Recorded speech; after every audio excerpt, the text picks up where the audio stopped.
Hi, happy birthday അച്ഛാ, യോജി അച്ഛാ. ഞങ്ങളുടെ വികാരിച്ചൻ്റെ ഹാപ്പി ബർത്ത്ഡേ ആയിരുന്നു, അടിപൊളിയായിരുന്നു. കുഞ്ഞു കൊച്ചുങ്ങൾ തൊട്ട് അമ്മമാർ വരെ നന്നായിട്ട് ആഘോഷിച്ചൊരു ഡേ ആണ്. തമ്പുരാൻ്റെ ഒത്തിരി താങ്ക്സ് പറയണം അച്ഛാ. Bye, happy birthday.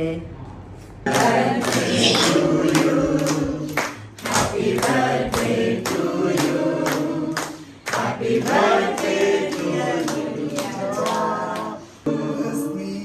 May the good God bless you. May the good God bless you, dear daughter. Happy birthday to you.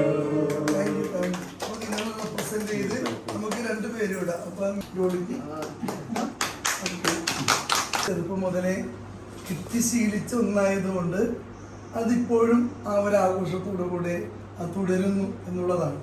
ഞാൻ പറഞ്ഞു, ഞങ്ങളുടെ വീട്ടിലെ ഏറ്റവും വലിയ തിരുനാൾ എൻ്റെ അപ്പൻ്റെ അമ്മയുടെ ബർത്ത്ഡേ.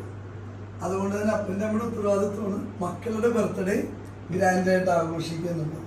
അതുകൊണ്ട് വീട്ടിൽ ഭയങ്കര ആഘോഷമാണ് ഓരോരുത്തരുടെയും ബർത്ത്ഡേ. ചെറുപ്പം മുതലേ ജന്മദിനം ആഘോഷിച്ച് അങ്ങനെ ആഘോഷിക്കപ്പെട്ട് വളർന്ന ഒരു മകനായിരുന്നു ഞാൻ. അപ്പം അതിന് ഞാൻ കാണുന്നൊരു കാരണം അപ്പനെപ്പോഴും പറയുന്നൊരു കാര്യമുണ്ട്. കാരണം even death you have to മരണം പോലും ആഘോഷമാക്കി മാറ്റണം. അപ്പം പിന്നെ ജന്മം എത്ര അധികമായി ഒരാഘോഷമാക്കി നമ്മൾ മാറ്റണം.